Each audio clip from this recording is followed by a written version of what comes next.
હાલો, NEET અને ZEE unit 4 એમાં ચોથી મેથડ છે સંઘાત, બરાબર, કોલાઇશન.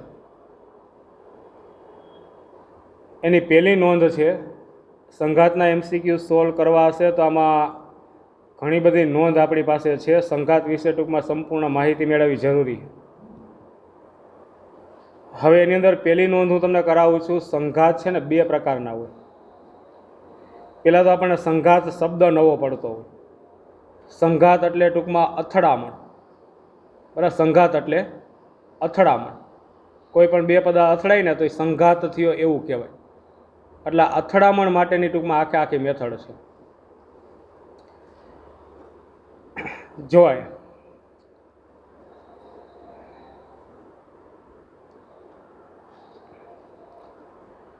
માની લઉં કે આ એક પદાર્થ છે, એનું દળ છે m1, અને આ દિશામાં v1 જેટલા વેગથી ગતિ કરે છે, બરાબર. m1 દળનો પદાર્થ v1 જેટલા વેગથી જમણી બાજુએ ગતિ કરે છે. આ પાછળના ભાગમાં એક m2 દળ ધરાવતો પદાર્થ છે, એ v2 જેટલા વેગથી ગતિ કરે છે. હવે આમાં અથડામણ થાય કે અથડામણ નહીં થાય એનો આધાર આ વેગ ઉપર આધાર રાખે. હું તમને એમ કહું કે v2 વેગ છે v1 કરતાં નાનો, આ વેગ નાનો અને આ વેગ વધારે, તો આ ઝડપથી ગતિ કરશે આમ, અને ધીમે ધીમે ગતિ કરશે. તો કોઈ દિવસ અથડામણ થાય ને બે વચ્ચેનું અંતર ક્રમશઃ શું થતું જાય? વધતું જાય. કારણ કે આ પહેલો પદાર્થ એમ ઝડપથી ગતિ કરે છે અને બીજાનો વેગ ઓછો, ધીમે ધીમે ગતિ કરે. તો બે વચ્ચેનો જે ગેપ છે, અંતર, શું થતું જાય? વધતું જાય. અથડામણ ક્યારેય થાય નહીં. પણ બે વેગ સરખા હોય તોય અથડામણ નહીં થાય. તો ટૂંકમાં બે એક સરખી સ્પીડે ટૂંકમાં આગળ વધે તો બે વચ્ચેનું જે અંતર છે છેલ્લે સુધી કેવું રહે? સરખું, અચળ જ રહે, તોય અથડાશે નહીં. પણ માની લઉં કે v2 વેગ છે v1 કરતાં મોટો હોય તો આ વેગ વધારે હોય તો આ ઝડપથી ગતિ કરે, આ ધીમે ધીમે જતો હોય તો પાછળ અથડાશે કે નહીં? તો આ અથડાવા માટે હું એક ધારી લઉં છું કે આમાં v2 વેગ છે એ v1 કરતાં મોટો છે. હાલો, એટલે એનો મતલબ એમ કે અથડામણ તો થાય જ. તો અથડામણ થાય ને તો પછીના આ માની લો કે આ m2 દળનો પદાર્થ m1 દળના પદાર્થ અથડાઈ ગયો, તો અથડામણ થઈ જાય પછીના વેગ ટૂંકમાં જે પહેલાં વેગ હોય અથડામણ પહેલાંના એટલા તો ન જ રહે. વેગ શું થઈ જાય?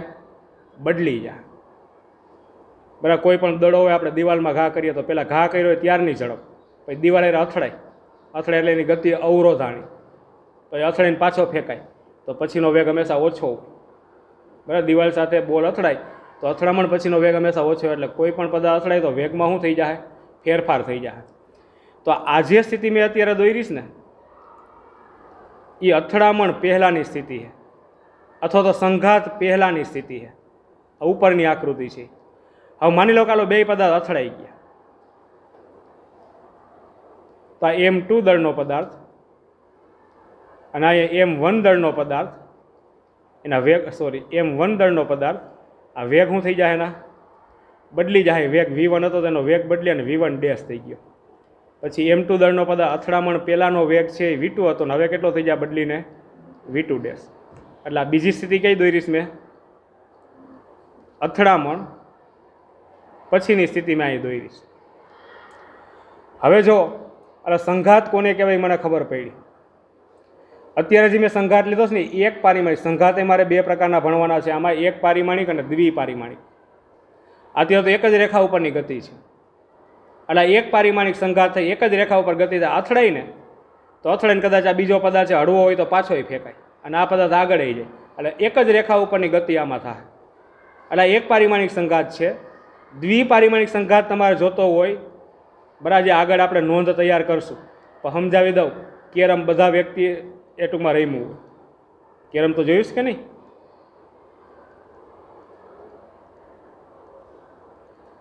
બરાબર છે. આ એક કાંકરી પડી હોય અને અહીંયા આપણે આગળ સ્ટ્રાઇકર છે. આ સ્ટ્રાઇકર છે. હવે કાંકરીને માની લો કાંઈ વચ્ચે જ મારું તો કાંકરી અહીંયા આથડીને પાછી આંબી જાય. આ મારા ખાનામાં નાખીશ. તો આપણે એમ કહેતા કટ મારવી છે. એટલે આને ક્યાં અથડાવવું પડે? અહીં સાઈડમાં. અહીં અથડાવો એટલે કાંકરી સીધી ક્યાં વહી જાય? આ ખાનામાં સ્ટ્રાઇકર અથડે નામ વહી જાય. તો દ્વિપરિમાણ જો સમતલમાં ગતિ છે તો આ દ્વિપારિમાણિક સંઘાત થયો. એટલે આપણે એક પારિમાણિક સંઘાત અને દ્વિપારિમાણિક સંઘાત બે પ્રકારના સંઘાત આપણે ક્લિયર કરવાના અને એના એમસીક્યુ આપણે ટૂંકમાં સોલ્વ પછી કરશું. તો અત્યારે તો હું એક પારિમાણિક સંઘાત જ લઉં છું. દ્વિપારિમાણિક સંઘાતની નોંધ આપણે અલગથી તૈયાર કરશું. હવે એક પારિમાણિક સંઘાત છે તો સંઘાત બે પ્રકારના હોય. હવે એના પ્રકાર ક્યાં ક્યાં? તો પહેલો પ્રકાર છે સ્થિતિસ્થાપક સંઘાત. બરાબર, સ્થિતિસ્થાપક સંઘાત. તો બીજો પ્રકાર કયો આવશે? તો બીજો પ્રકાર આવશે તમારી પાસે અસ્થિતિસ્થાપક સંઘાત. બરાબર, એમસીક્યુ સોલ્વ કરવામાં તમારે સંઘાતના પ્રકારે ખબર હોય. સંઘાતનો પ્રકાર ખબર હશે ને તો અમુક અમુક એમસીક્યુ સરળ થાય, બાકી ખબર નહીં હોય તો એમસીક્યુ નહીં થાય. હા, સ્થિતિસ્થાપક સંઘાત કોને કહેવાનું? કે આવી કોઈ પણ સંઘાત થતો હોય, કોઈ પણ અથડામણ થતી હોય ને એમાં ગતિ ઉર્જાનું સંરક્ષણ થાય. ગતિ ઉર્જાનું સંરક્ષણ થાય તો એવા સંઘાતને સ્થિતિસ્થાપક સંઘાત કહેવાનું. ગતિ ઉર્જાનું સંરક્ષણ એટલે અથડામણ પહેલાંની ગતિ ઉર્જા કેટલી હોય? તો અથડામણ પહેલા પદાર્થની 1/2 m1v1 સ્ક્વેર અને બીજા પદાર્થની 1/2 m2v2 સ્ક્વેર. આ અથડામણ પહેલાંની કુલ ગતિ ઉર્જા થઈ. અને અથડામણ પછીની ગતિ ઉર્જા કેટલી હોય? તો પહેલા પદાર્થની 1/2 m1v1 ડેશ એનો સ્ક્વેર, બીજા પદાર્થની 1/2 m2v2 ડેશ એનો સ્ક્વેર. સંરક્ષણ થાય એટલે બે ગતિ ઉર્જા કેવી હોવી જોઈએ? સરખી. બરાબર, શરૂઆતની ગતિ ઉર્જા, અથડામણ પહેલાંની ગતિ ઉર્જા અને અથડામણ પછીની ગતિ ઉર્જા હરખી રહેતી હોય ને તો એને ગતિ ઉર્જાનું સંરક્ષણ કહેવાય. તો એવી અથડામણ હોય, એવો સંઘાત હોય એને શું નામ આપી દેવો? સ્થિતિસ્થાપક સંઘાત કહી દેવાનું. તો વ્યાખ્યા જોતી હોય તો આવું લખી શકું, જે સંઘાતમાં કોનું સંરક્ષણ થવું જોઈએ? તો કે ગતિ ઉર્જાનું સંરક્ષણ થાય તો તેવા સંઘાતને શું નામ આપી દેવો? તો કે સ્થિતિસ્થાપક સંઘાત કહે છે. બરાબર, સ્થિતિસ્થાપક સંઘાતની વ્યાખ્યા ટૂંકમાં સંરક્ષણ થાય ગતિ તેનું સૂત્ર લખ્યું કે બે હરખી થાય તો એ સંરક્ષણ થયું કહેવાય. બીજું, આ પ્રકારના સંઘાતમાં વેગમાન અને કુલ ઉર્જા એનું સંરક્ષણ થાય જ.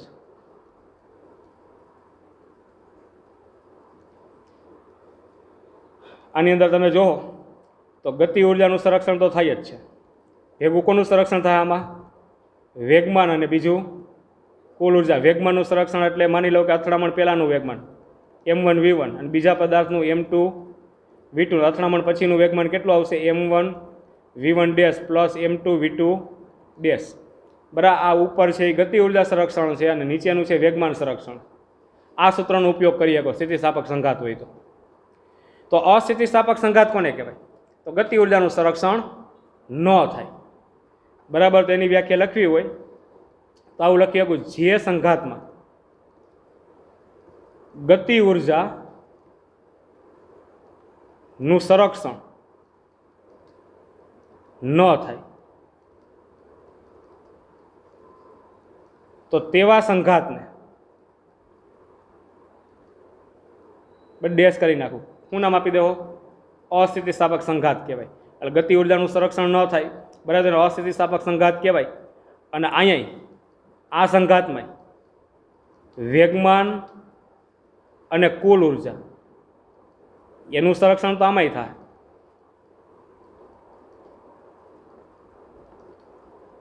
રેડી?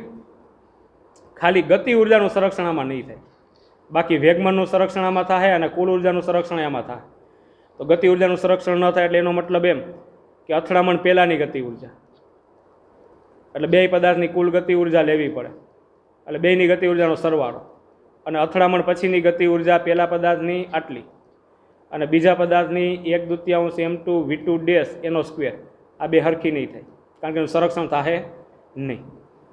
પણ વેગમાનનું સંરક્ષણ તો આમાંય થાય. એટલે શરૂઆતનું વેગમાન અથડામણ પહેલાંનું બે પદાર્થનું કુલ વેગમાન લેવાનું અને અથડામણ પછીનું વેગમાન m1 v1 dash plus m2 v2 dash. અથડામણમાં દળમાં કાંઈ ફેરફાર ન થયો, વિચારતા નહીં કે v1માં v1 ડેશ કર્યો તો m1માં m1 ડેશ કા ન કર્યો, તો દળો અથડાય તો કે દળ કંઈ ન ઘટી જાય, બરાબર. વેગમાં ફેરફાર થાય તો વેગમાનનું સંરક્ષણ થાય પાછું. એટલે સ્થિતિસ્થાપક સંઘાતનો MCQ આવે તો તમારે કે બે સૂત્ર, ગતિ ઉર્જાવાળું છે અને વેગમાનવાળું છે. પણ અસ્થિતિસ્થાપક સંઘાત આવે તો માત્ર એક જ સૂત્ર, કયું? વેગમાનવાળું. આ નોટ ઇક્વલ ટુ વાળોનો તો ઉપયોગ થાય નહીં, એમાં ગતિ ઉર્જાનું સંરક્ષણ થાય નહીં. હાલો, બે સંઘાત ક્લિયર થઈ જાય કે નહીં? બરાબર. સ્થિતિસ્થાપક સંઘાત અને અસ્થિતિસ્થાપક સંઘાત, બરાબર, બે ક્લિયર થઈ જવા જોઈએ. હવે આની અંદર નોંધ બદલાવું છું, હજી એક પારિમાણિક સંઘાત માટેની જ છે.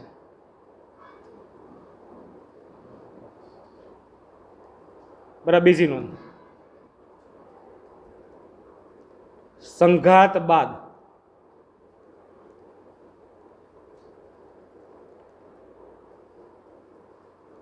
વેગના સૂત્રો. સંઘાત પછીના વેગ ક્યાં મળ્યા? પહેલા પદાર્થનો v1 ડેશ અને બીજા પદાર્થનો v2 ડેશ. એટલે આવા MCQ ઘણા બધા તમારી પાસે આવશે. આવો અથડામણનો MCQ આપ્યો ને તો અથડામણ પછીના વેગ તમારી પાસે માગશે, v1 ડેશ અને v2 ડેશ. તો સૂત્ર તમારી પાસે છે તો સરળતાથી MCQ સોલ્વ કરી શકશો. એક પારિમાણિક સંઘાત માટે જ બધું સમજાવું છું અત્યારે. હાલો, આ નીકળી ગયું. આ એક પારિમાણિક સંઘાતની આકૃતિ બાજુમાં છે જ. હવે એની અંદર જો આટલી વસ્તુ યાદ રાખવાની છે. પહેલી વસ્તુ છે તમારી આગળ રેસ્ટિટ્યુશન ગુણાંક.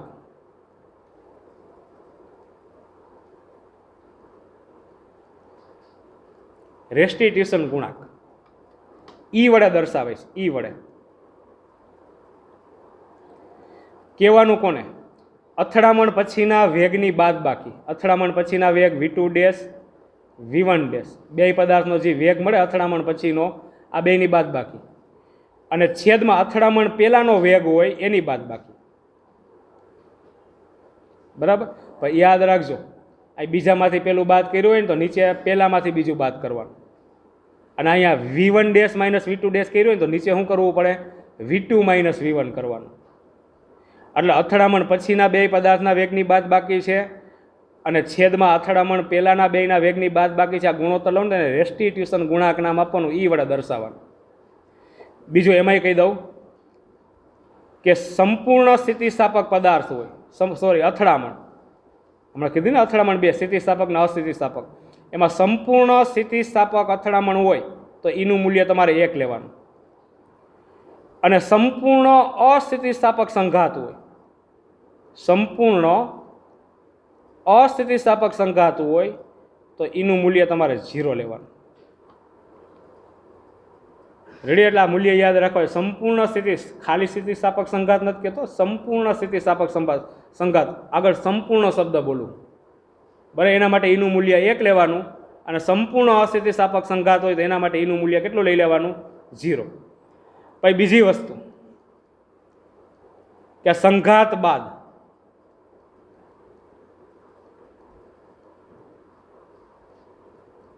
એ પદાર્થોના વેગ, બરાબર, આ સૂત્ર જરૂર પડશે. તો સંઘાત બાદ પહેલા પદાર્થનો વેગ તમારે જોતો હોય v1 ડેશ, તેનું સૂત્ર છે m1 માઇનસ m2e છેદમાં m1 plus m2 v1 plus 1 plus e m2 છેદમાં m1 પ્લસ m2 અને v2.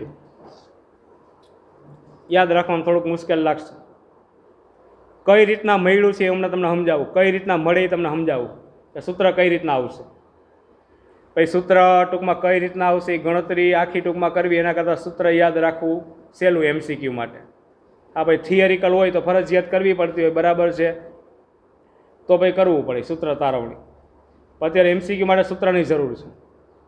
એટલે સંઘાત પછીનો આનો વેગ જોતો હોય તો v1 ડેશ બરાબર m1 માઇનસ m2 e છેદમાં m1 plus m2 v1 plus 1 plus e m2 છેદમાં m1 પ્લસ m2 v2.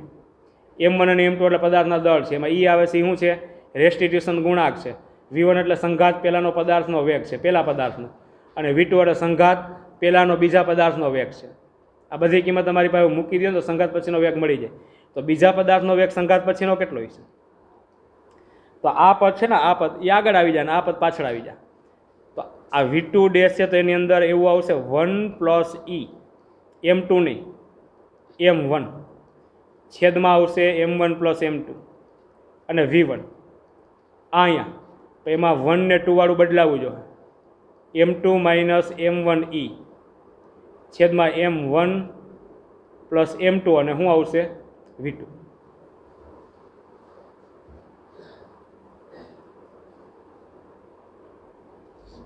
હાલો રેડી આવી? હવે જો સૂત્ર કઈ રીતના આવે છે બરાબર. બીજી નોંધમાં તમારે યાદ આટલું જ રાખવાનું છે કે રેસ્ટિટ્યુશન ગુણાંકનું સૂત્ર, પછી સંઘાત બાદ એક પારિમાણિક સંઘાત હોય તો સંઘાત બાદ વેગના સૂત્ર. આટલી વસ્તુ તમારે યાદ રાખવાની છે એક પારિમાણિક સંઘાતમાં બીજી નોંધની અંદર. પણ જરાક સમજાઈ દઉં કે આ સૂત્રો મળશે કઈ રીતના, બરાબર. તમારી સાબિતી નથી કરવી, આપણે સૂત્ર યાદ રાખી લેવું. જો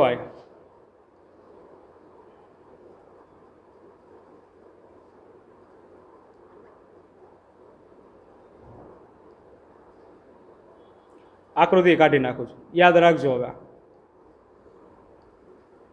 જો સાબિતી જોતી હોય, આ v1 ડેશ ને v2 ડેશ મેળવશે ને તમારે, તો એક તો સંઘાત ગમે હોય, સ્થિતિસ્થાપક હોય તોય ભલે અને અસ્થિતિસ્થાપક હોય તોય ભલે, વેગમાનનું સંરક્ષણ બેયમાં થાય. અત્યારે ચોખવટ તો નથી કરી ને આમાં કે સ્થિતિસ્થાપક સંઘાત છે કે અસ્થિતિસ્થાપક, એ ચોખવટ નથી. એટલે ગતિ ઉર્જાનું સંરક્ષણ થાય કે નહીં થાય એ આપણને ખબર નથી. સ્થિતિસ્થાપક હોય તો સંરક્ષણ થાય ગતિ ઉર્જાનું, અસ્થિતિસ્થાપક હોય તો ગતિ ઉર્જાનું સંરક્ષણ ન થાય. એટલે અત્યારે ચોખવટ નથી કરી, આપણને ખાલી સંઘાત શબ્દ લખ્યો, સ્થિતિસ્થાપક છે કે અસ્થિતિસ્થાપક એ આપણને ખબર નથી. એટલે ગતિ ઉર્જાનું સંરક્ષણ થાય કે નહીં થાય એ આપણને ખબર નથી. પણ સંઘાત ગમે હોય, વેગમાનનું સંરક્ષણ તો થવાનું જ છે. તો એક સૂત્ર મારી આગળ સંઘાત માટે આ છે, વેગમાનનું સંરક્ષણ એટલે m1 v1 પ્લસ શું આવશે? m2 v2 બરાબર m1 v1 dash plus m2 v2 dash છે એક સૂત્ર. પછી સંઘાત ગમે હોય, રેસ્ટિટ્યુશન ગુણાંકનું સૂત્ર એ છે તમારી આગળ, v2 dash minus v1 dash છેદમાં v1 માઇનસ v2. આ બાજુ લઈ લઉં એટલે ev1 માઇનસ ev2 બરાબર શું આવશે? v2 dash minus v1 dash. આ સમીકરણ તો તમારી આગળ છે જ બે, બરાબર. હવે આ સમીકરણ છે, માની લો કે મારે v1 ડેશ મેળવવું છે, v1 ડેશ, તો મારે કોનો લોપ કરવો પડે? v2 ડેશનો લોપ કરવો પડે આ બે સમીકરણમાંથી. તો અહીં m2 છે તો મારે m2 વડે આ સમીકરણને ગુણવું પડે પહેલાં, અને પછી બેની બાદ બાકી કરો એટલે v2 ડેશ નીકળી જાય. તો જો આને કેટલા વડે ગુણવું જોઈએ લોપ કરવા માટે? m2 વડે. તો અહીં નીચે લખી જ નાખું, m2 e v1, અહીંયા m2 e v2, અહીંયા m2 v2 ડેશ અને m2 v1 ડેશ. થઈ ગયું? બેની બાદ બાકી કરી નાખવું એટલે આ v2 ડેશ વાળું પદ નીકળી જાય, બાદ બાકી કરવું એટલે, અને આ પદ વધશે v1 ડેશ વાળું. જો કરો બાદ બાકી તો ડાબી બાજુના પદ છે એમાં ડાબી બાજુ બાદ બાકી, આમાંથી આ બાદ કરવાનું. તો ડાબી બાજુ શું આવશે? m1 v1 હતું, m2 v2 હતું, એમાંથી બાદ કરવાનું. બાદ કરવું એટલે માઇનસ m2 e v1, આ માઇનસ માઇનસ પ્લસ થઈ જશે m2 e v2. થઈ ગઈ ડાબી બાજુ બાદ બાકી. જમણી બાજુની બાદ બાકીમાં આ પદ નીકળી જાય. તો આમાંથી આ બાદ કરું તો આ માઇનસ માઇનસ પ્લસ, તો આ બાજુ શું આવ્યું? m1 v1 dash plus m2 v1 dash. Ready? આમાં v1 વાળા બે પદ છે, તેમાંથી v1 સામાન્ય લેવો એટલે વધ્યું કેટલું? m1 માઇનસ m2 e અને v1. v2 વાળા બે પદ છે એમાં કેટલું સામાન્ય નીકળે? m2 v2. તો પ્લસ m2 v2 સામાન્ય એટલે વધ્યું કેટલું? 1 પ્લસ e બરાબર આ બાજુથી v1 ડેશ સામાન્ય એટલે આવશે m1 પ્લસ m2. હાલો v1 ડેશને સૂત્રનો કરતા બનાવો એટલે m1 પ્લસ m2 અહીં છેદમાં જા. તો બે પદ છે, એક આ છે ને એક આ છે, બેના છેદમાં m1 પ્લસ m2. તો પેલું પદ કેટલું થાય? m1 માઇનસ m2e છેદમાં m1 પ્લસ m2v1. બીજું પદ કેટલું થાય? તો કે m2 પછી 1 પ્લસ e છેદમાં કેટલું આવશે? m1 પ્લસ m2 અને હજી v2. તો હજી મળી ગયું પેલું કે નહીં? અમારી લો કે v2 ડેશનું સૂત્ર જો કોનો લોપ કરવાનો? v1 ડેશનું. એટલે v2 ડેશનું આવું સૂત્ર મળશે. તો આ એની સાબિતી છે. તમને એમ થતું હોય કે આ સૂત્ર કઈ રીતના લખાય છે, તો એક વેગમાનનું સંરક્ષણ થાય જ સંઘાતમાં. તો વેગમાન સંરક્ષણનો નિયમ, એક રેસ્ટિટ્યુશન ગુણાંકનું સૂત્ર, આ બે સૂત્રમાં v1 ડેશનો લોપ કરું તો v2 ડેશનું સૂત્ર મળશે, અને v2 ડેશનો લોપ કરીશ તો v1 ડેશનું સૂત્ર મળશે. સૂત્ર આ પ્રકારના મળશે. થઈ જાય. એટલે આ બીજા નંબરની પહેલી અને બીજી નોંધ અહીંયા પૂરી.